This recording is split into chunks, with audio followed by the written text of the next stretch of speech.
जय गुरुदेव, जय हो बाबा अनीप करोली महाराज की जय। साथियों नमस्कार, स्वागत है आप सभी का आपके अपने YouTube चैनल पर। आशा करते हैं आप सभी अपने परिवारजनों के साथ में स्वस्थ होंगे। आज का जो प्रसंग है बहुत ही रोचक प्रसंग है और आपको हैरानी होगी। यह जो आपके सामने प्रसंग हम रखने जा रहे हैं, यह एक ऐसा प्रसंग है जो कि एक ही घटना दो जगह पर हुई और एक ही समय पर हुई। बहुत अजीब लगता है जब हम बात करते हैं महाराज जी के चमत्कारों की, और बहुत से लोग यकीन भी नहीं कर पाते। पर जो महाराज जी की चमत्कार हैं वो वास्तव में चमत्कार हैं, और इन चमत्कारों को आप यकीन करें या ना करें, आप भरोसा करें या ना करें, पर अगर आपकी कोई मनोकामना पूर्ण नहीं हो रही है तो आप एक बार अगर महाराज जी को सच्चे मन से याद करेंगे और महाराज जी को अपनी मनोकामना उनके सामने रखेंगे तो आपकी मनोकामना अवश्य ही अवश्य पूर्ण होगी। तो करते हैं एक ऐसे चमत्कार की बात जो कि दोनों चमत्कार एक ही समय की ये घटनाएं हैं, यह प्रसंग है। एक समय की बात है, एक महाराज जी के भक्त थे, उनको दादाजी के नाम से पुकारा जाता था। होता क्या है मित्रों, दादाजी के एक भतीजा था, उनके भतीजे को चेचक हो गया था और चेचक इतना फैल गया था कि वह लगभग मौत के करीब पहुंच चुका था।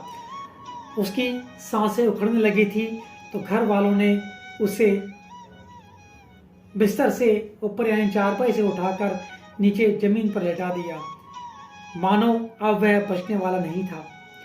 घर वाले चिंता में डूबे हुए थे। अचानक से घर वालों के मन में एक बात आई कि जिस गंगा जल से जो कि उनके घर में रखा हुआ था, उन्होंने महाराज जी के चरण धोए थे, क्यों ना इस गंगा जल को इसे बच्चे को पिला दिया जाए। क्योंकि उन्होंने सोचा अब ये पूर्णतः तरह मरणासन है। और जैसे ही उस गंगा जल की एक बूंद उस बच्चे के मुंह में गई, उस बच्चे के मुंह में डाल दी गई, वह गंगा जल बच्चे के हलक से जैसे ही नीचे जैसे ही नीचे जाता, वह बच्चा उठकर खड़ा हो गया, यानी कि उठकर वह बैठ गया। और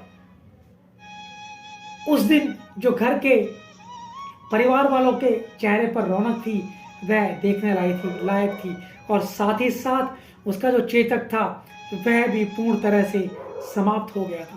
ठीक यही उसी समय की एक घटना और है।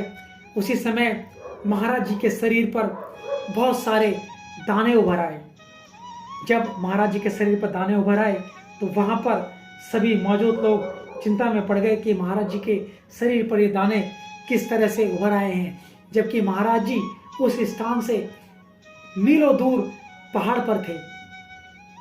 उनके साथ सिद्धि माँ भी थी, क्योंकि पर्वतीय अंचल में चेचक की बीमारी नहीं होती थी, इसलिए वह जानते भी नहीं थे कि ये चेचक होता कैसा है या महाराज जी को चेचक हुआ है। वहाँ पर महाराज जी के भक्तों ने बाजार से एक लोशन मंगाया और महाराज जी को शरीर पर जो दाने हो रहे थे उनको एलर्जी समझकर महाराज जी के पूरे शरीर पर उस लोशन को पोत दिया। अब मित्रों होता क्या है, दूसरे दिन महाराज जी के जो दाने थे वे सारे गायब हो गए थे। तभी महाराज जी ने कहा, यह बहुत ही आश्चर्यजनक लोशन है, वे धब्बे क्या हो सकते थे, किसी चीज से मुझे एलर्जी हो गई होगी। इस तरह के विचार महाराज जी ने प्रस्तुत किए। काफी दिनों बाद पता चला कि उस लड़के के चेचक का ठीक होना और महाराज जी को एलर्जी होना एक ही समय की दोनों घटनाएं थी। तो इस तरह के चमत्कार जो है महाराज जी के जीवन में होते आए हैं, और महाराज जी अपने जीवन में ऐसे चमत्कार किया करते थे और लोगों को जो उनके भक्त होते थे वह असमंजस में पड़ जाया करते थे कि हुआ क्या। तो यह सिर्फ और सिर्फ महाराज जी की कृपा से संभव हो पाया था कि वह बच्चा जो कि मरणासन में था, महाराज जी के चरणों का धोया हुआ गंगा जल उसको पिलाया गया और वह जीवित हो उठा और वहीं महाराज जी को शरीर पर दाने हो गए। तो आशा करते हैं आपको आज का ये प्रसंग अत्यंत ही पसंद आया होगा। बाकी आपको कहने की ज़रूरत है ही नहीं, आप लाइक कमेंट शेयर तो कर ही रहे हैं। और सिर्फ जो ये संभव हो पा रहा है महाराज जी की कृपा से ही संभव हो पा रहा है कि हम प्रयास करते हैं और आपके समक्ष एक महाराज जी का चमत्कारिक प्रसंग आ जाता है। तो जय गुरुदेव, जय हो बाबा नीम करौली महाराज, जय उत्तराखंड। और आप सभी का बहुत बहुत धन्यवाद।